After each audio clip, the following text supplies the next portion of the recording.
बिस्मिल्लाहिर्रहमानिर्रहीम। जब मुनाफिकीन तुम्हारे पास आते हैं, कहते हैं हम गवाही देते हैं कि बेशक आप अल्लाह के रसूल हैं, और अल्लाह जानता है कि बेशक तुम इसके रसूल हो।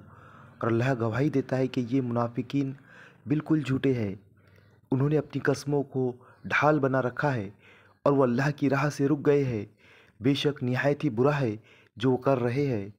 ये इस सबब से है कि ईमान लाए फिर उन्होंने कुफ्र किया तो इनके दिलों पर मोहर कर दी गई, बस ये समझने से आरी हो गए।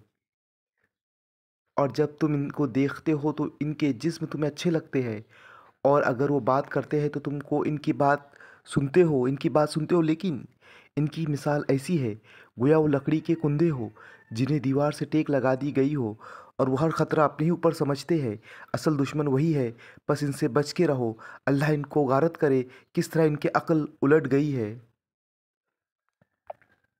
और जब उनसे कहा जाता है कि आओ अल्लाह का रसूल तुम्हारे लिए इस्तग़फ़ार करे, तो अपने सर मटकाते हैं और तुमको देखते हो कि वो गुरूर के साथ एराज़ करते हैं।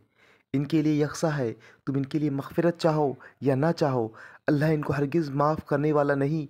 अल्लाह को नाफरमानों को राह नहीं दिखाता। यही है जो कहते हैं कि उन लोगों पर तुम लोग अपने माल खर्च ना करो जो रसूल सल्लल्लाहु अलैहि वसल्लम के साथ है, ताकि वो मुंतशिर हो जाए। और अल्लाह ही के है आसमान और ज़मीनों के ख़जाने। लेकिन मुनाफिकीन नहीं समझते।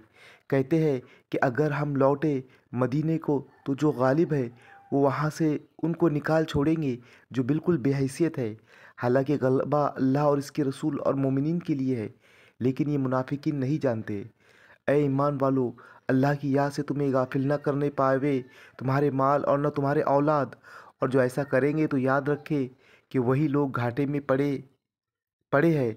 और हमने जो कुछ तुम्हें बख्शा है इसमें से खर्च करो, इससे पहले कि आदम के तुम में से किसी को मौत, फिर वह हसरत से कहे कि ऐ मेरे रब, तूने मुझे कुछ और मोहलत क्यों न दी कि मैं सदका करता और यूं नेकोकारों में से बनता।